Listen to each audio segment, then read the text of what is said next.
आइए आज हम लोग समझते हैं क्लास 12th का जो फिजिक्स है, इसमें ऑप्टिक्स जो चैप्टर है, इस ऑप्टिक्स चैप्टर में एक चैप्टर पढ़ने को मिलता है प्रकाश का परावर्तन और अपवर्तन। इस चैप्टर के अंतर्गत हमें पार्श्विक विस्थापन नाम का एक टॉपिक पढ़ना रहता है। ये पार्श्विक विस्थापन क्या है, किस प्रकार का होता है, कैसे उत्पन्न होता है, इसको हम लोग समझेंगे। ये पार्श्विक विस्थापन में प्रकाश का अनुसार ये पार्श्विक विस्थापन किस प्रकार बनता है, इसको हम लोग समझेंगे। ठीक है, इस टॉपिक में बस एक पार्श्विक विस्थापन को ही समझना है और ये पार्श्विक विस्थापन इसी फिगर से हम लोग समझना है। ठीक है, ये पार्श्विक विस्थापन इसी फिगर से हम लोगों को समझना है। इस फिगर को हम लोग अलग लेकर के समझेंगे। इस पार्श्विक विस्थापन को इंग्लिश में लेटरल डिस्प्लेसमेंट कहा जाता है। इस पार्श्विक विस्थापन को इंग्लिश में लेटरल डिस्प्लेसमेंट कहा जाता है।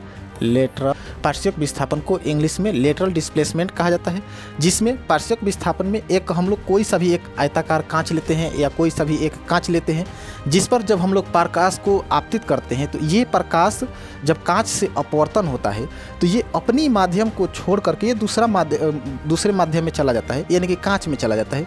पुनः जब ये कांच से बाहर यानी कि पुनः अपने ही माध्यम में आता है, तब अपने आपतित किरण को आगे की तरफ बढ़ा करके इस अपवर्तित किरण को आगे की तरफ बढ़ाया जाता है। तो दोनों के बीच की जो दूरी होती है, इसी को हम लोग पार्श्विक विस्थापन कहते हैं। ठीक है, अब इसी किरणों को द्वारा हमें समझना है कि पार्श्विक विस्थापन क्या है, कैसे उत्पन्न होता है।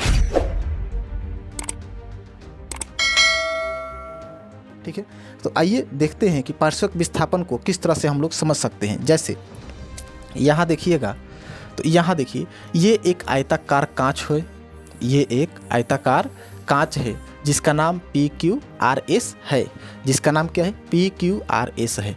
अब इस पर पार्श्विक विस्थापन अगर हम लोगों को समझना होगा, देखना होगा, तो इस पर हम लोग सबसे पहले एक प्रकाश किरण को आपतित करनी होगी। जैसे यहाँ देखिए ये AO जो है एक प्रकाश किरण है, इसको इंग्लिश में इंसिडेंट रे कहा जाता है। जो प्रकाश किरणें आती हुई दिखाई देती है उसे इंसिडेंट रे यानी आपतित किरण कहा जाता है। ठीक है, ये किरणें जब इस कांच के प्रथम पृष्ठ PQ पे पड़ता है, हालांकि हमने PQ लिया है, यहाँ पे कुछ भी हो सकता है, इसलिए हम इसको प्रथम पृष्ठ ही कहेंगे। ठीक है, यानी ऊपरी सतह जब कांच के प्रथम पृष्ठ पे पड़ता है तो यह अपवर्तन के बाद अपने अभिलंब की तरफ मुड़ जाता है। अब ये क्यों मुड़ जाता है, ये सारी घटनाएं हम लोग देख चुके हैं। पहले प्रकाश के अपवर्तन के बहुत सारे टॉपिक पढ़े हैं, जिसमें हम लोग ये समझ चुके हैं कि ये प्रकाश जब भी विरल से सघन माध्यम की तरफ जाता है तो अभिलंब की तरफ मुड़ जाता है। ठीक है, तो देखिए ये प्रकाश जो आपतित प्रकाश की किरण है, ये जैसे ही कांच में प्रवेश करती है, ये कांच में प्रवेश करते हैं जो n डैश जो अभिलंब है, अभिलंब की तरफ मुड़ जाती है। पुनः जब ये प्रकाश किरण इस कांच से निकलती है, बाहर निकलती है, तब यह पुनः अपने माध्यम में आ जाती है, यानी कि विरल माध्यम में आ जाती है। और विरल माध्यम में आने के बाद फिर से डायरेक्शन अपना चेंज कर देती है, यानी कि दिशा फिर से चेंज कर देती है। तो यहाँ समझते हैं हम लोग कि ये जो प्रकाश किरण है और ये जो आपतित किरण है, इसको हम लोग जब आगे की तरफ बढ़ाते हैं, तो इन दोनों के जो बीच की दूरियां उत्पन्न होती है, इसी को क्या कहता है, लेटरल डिस्प्लेसमेंट। इसी को हम लोग और कुछ नहीं करना है, बस इसी को केवल भाषा में कन्वर्ट कर देना है और भाषा में कन्वर्ट करके इसको बताना है, समझा देना है कि पार्श्विक विस्थापन किस तरह से उत्पन्न होता है, कैसे होता है। तो आइए हम लोग एक तरह से भाषा के माध्यम से समझ लेते हैं इसको, कि भाषा के माध्यम से हम लोग इसको किस तरह से समझ सकते हैं। जैसे देखिए, इसको थोड़ा सा छोटा कर लेते हैं हम लोग।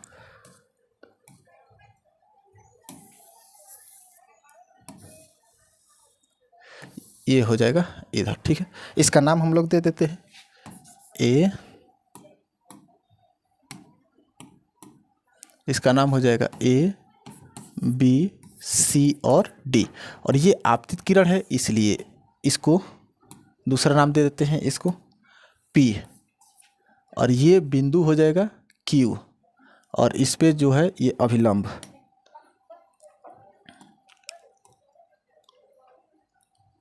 ये इस पे हम लोग एक खींच लेंगे क्या, अभिलंब, और ये बिंदु का नाम हो जाएगा Q।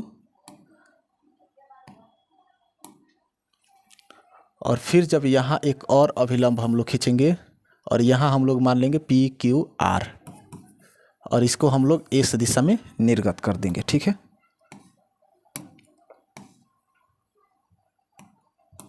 इसको हम लोग इस दिशा में क्या करेंगे, निर्गत कर देंगे।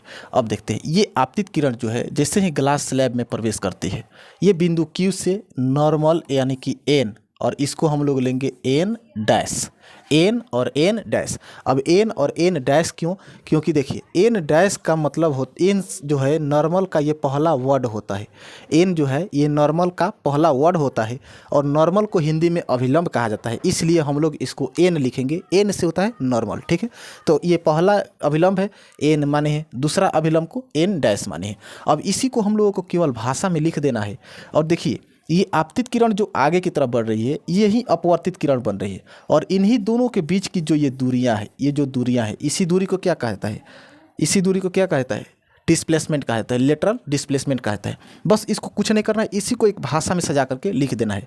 जैसे कि ये पहले फिगर बनाना है आप लोगों को, फिगर बना करके इसी के नीचे सारी भाषाएं आपको लिखनी है।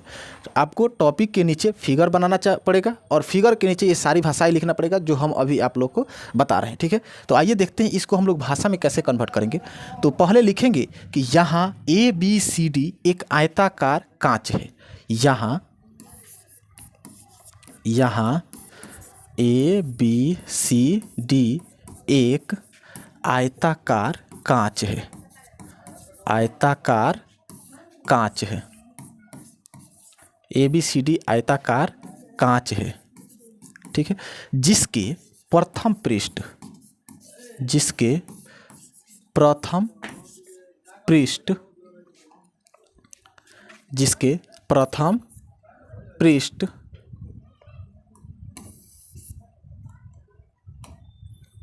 जिसके प्रथम पृष्ठ, प्रथम पृष्ठ क्या है? AB। प्रथम पृष्ठ AB पर आप प्रकाश की किरण,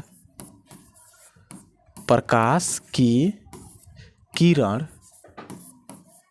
प्रकाश की किरण आपतित होती है, आपतित होती है, आपतित होती है, ठीक है। जिस पर प्रकाश की किरण आपतित होती है। अब यहाँ देखते हैं हम लोग, अब एक बात समझिए, ये प्रकाश की किरण आपतित होने के बाद क्या हो रही है? अपवर्तन हो रही है ना। देखिए इसको इस दिशा में जाना था लेकिन ये इस दिशा में आ गई है, यानी आर की दिशा में आ गई है, तो इसको हम लोग अपवर्तन ही कहेंगे। जब माध्यम भी चेंज हुआ, दिशा भी चेंज हुआ, तो इसको अपवर्तन कहेंगे। आपतित होती है तो इसको हम लोग लिखेंगे कि बिंदु Q से R की दिशा में आपतित होकर, तो बिंदु Q से R की तरफ, R की तरफ, बिंदु Q से R की तरफ अभिलंब की दिशा में अपवर्तित हो जाती है। AB पृष्ठ पर प्रकाश की किरण आपतित होती है तो बिंदु Q से R की तरफ अभिलंब की दिशा में अपवर्तित हो जाती है। अभिलंब की दिशा में, अभिलंब की दिशा में अपवर्तित हो जाती है, अपवर्तित हो जाती है, अपवर्तित हो जाती है, ठीक है। अपवर्तित हो जाती है। अब देखिए ये Q से अभिलंब की दिशा में R की तरफ अपवर्तित हुई है। अब पुनः अगर देखा जाए तो R, बिंदु R से ये अभिलंब से दूर S की दिशा में क्या हो गई है? निर्गत हो गई है। अपवर्तन तो हुआ है, ये बात ठीक है, लेकिन जैसे ही किसी भी किरण को एक बार से अधिक अपवर्तन होता है उस किरण को निर्गत किरण कहा जाता है। इसको इंग्लिश में अगर कहा जाए, इस किरण को अगर इंग्लिश में कहा जाए तो इमर्जेंट रे कहा जाता है। इस किरण को इंग्लिश में इमर्जेंट रे कहा जाता है, ठीक है, यानी कि निर्गत किरण हो जाती है। तो निर्गत किरण किसको कहते हैं?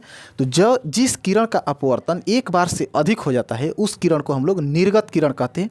ये वर्ड को जब आप यूज कीजिएगा तो बेहतर से बेहतर, अच्छा से अच्छा दिखेगा लिखावट आपका, और अच्छे से अच्छे अंक भी मिलेगा, ठीक है।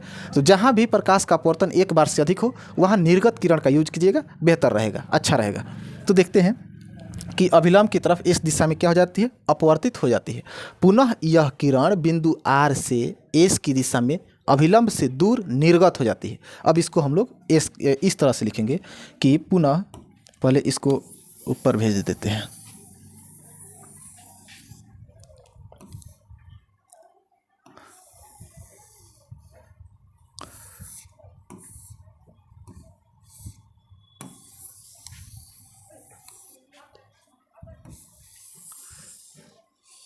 इसको यहाँ रख देते हैं, ठीक है।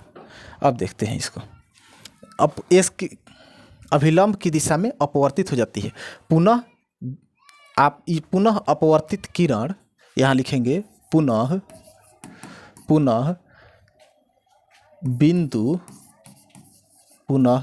बिंदु आर से एस की दिशा में पुनः बिंदु आर से एस की दिशा में अभिलंब से दूर, अभिलंब लिखना पड़ेगा, ये सारे भाषाएं हमें लिखना पड़ेगा, बिना लिखे हुए मार्क्स नहीं मिलेगा, ठीक है। बिंदु आर से एस की दिशा में अभिलंब एन डैश से दूर निर्गत हो जाता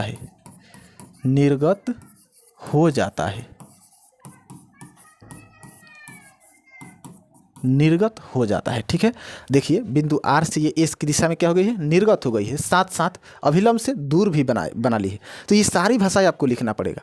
अब देखिए, अब पुनः क्या किया जाता है कि अब एक आभास किया जाता है कि ये जो किरणें हैं, जो पी आपतित किरण है जो क्यू बिंदु पे आपतित हो रही है, इस किरण को अगर आगे की तरफ बढ़ाया जाए तो ये किरण और इन किरणों के बीच में क्या अंतर होगा या नहीं होगा। जैसे देखिए, इसको थोड़ा बड़ा करके समझते हैं इधर, ठीक है। जैसे देखिए, इस किरण को थोड़ा सा हम बड़ा कर देते हैं, यहाँ समझते हैं। अब देखिए इसको, अब अगर इस किरण को देखा जाए तो देखिए इस किरण को आगे की तरफ बढ़ाया जाता है और देखा जाता है कि जो ये किरण है, इस किरण से इस किरण के बीच में कितनी दूरियां बन रही है या दूरियां बन रही है कि नहीं। तो हम जब पाते हैं कि इस प्रकाश का अपवर्तन होता है इस ग्लास स्लैब के द्वारा, तो ये आपतित किरण और निर्गत किरण दोनों के बीच में दूरियां पाई जाती है, इन दोनों के बीच में दूरियां पाई जाती है, जिसे स्मॉल डी द्वारा सूचित किया जाता है। और इन्हीं बीच की दूरियों को लेटरल डिस्प्लेसमेंट कहा जाता है, जिससे पार्श्विक विस्थापन हम लोग कहते हैं, ठीक है। आई होप आप लोगों को समझ में आया होगा।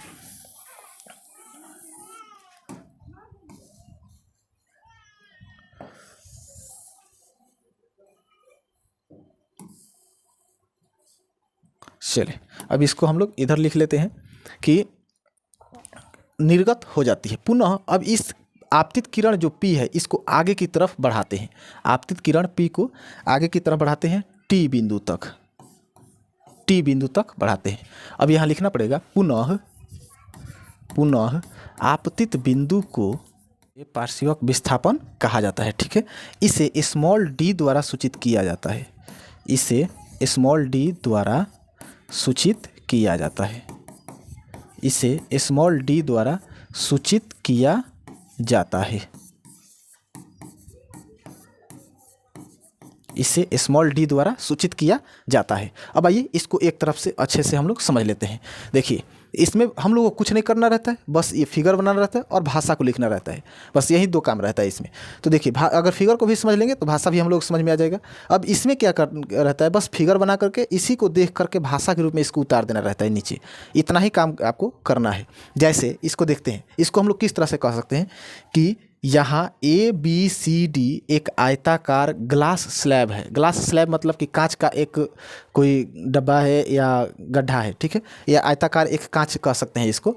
यहाँ ABCD एक आयताकार कांच है जिसके प्रथम पृष्ठ AB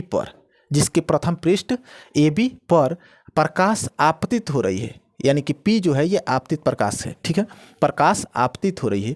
ये प्रकाश बिंदु Q से R की दिशा में अभिलंब की तरफ अपवर्तित हो जाती है, ठीक है।